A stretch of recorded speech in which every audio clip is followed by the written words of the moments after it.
పెట్టి అందరికీ ప్రైజ్ లాడండి. బాగున్నారండి అందరూ? అందరి కోసం రోజు మేము ప్రార్థనలో జ్ఞాపకం చేసుకుంటున్నాం. ఈరోజు దేవుని వాక్యము 119వ కీర్తన 50వ వచనం. నీ వాక్యము నన్ను బ్రతికించి ఉన్నది, నా బాధలో ఇదే నాకు నెమ్మది కలిగించుచున్నది. గర్విష్ఠులను మిగుల అపహసించిరి, ఆయనను నీ ధర్మశాస్త్రమును నేను తొలగకున్నాను.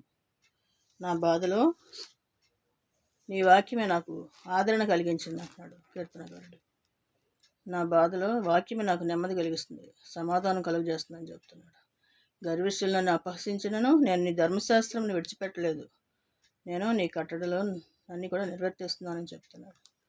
మనం కూడా దేవుని వాక్యం మనకి బాధగా ఉన్నప్పుడు వాక్యం చదివినప్పుడు ఎంతో నెమ్మదిగా ఉంటుంది, మనశ్శాంతిగా ఉంటుంది. కాబట్టి దేవుడిచ్చిన ధర్మశాస్త్రాన్ని మనం ఆయనలో కూడా విడిచిపెట్టకూడదు.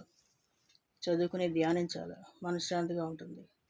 మనకి సమస్యలని ఈ జీవితం అంతా ఉంటూనే ఉంటాయి, కానీ వాటన్నింటినీ కూడా దేవుడే తొలగిస్తాడు. వాటి గురించి ఆలోచించాల్సిన పని లేదు. ధర్మశాస్త్రాన్ని ధ్యానిస్తూ మనం దేవునిలో సాగిపోతుండాలి అంతే. దేవుడే మనకి సహాయం చేస్తే దేవుడు ఉన్నాడు, మనకి విడిచిపెట్టని దేవుడు ఉన్నాడు. కాబట్టి ఆయన మనం బాధలని చెప్పుకున్నప్పుడు మనకి నెమ్మదిని కలుగు చేస్తాడు దేవుడు. దేవునికి మహిమ కలుగును గాక. దేవుని కృప మీ అందరికీ తోడై ఉండును గాక. ఆమేన్.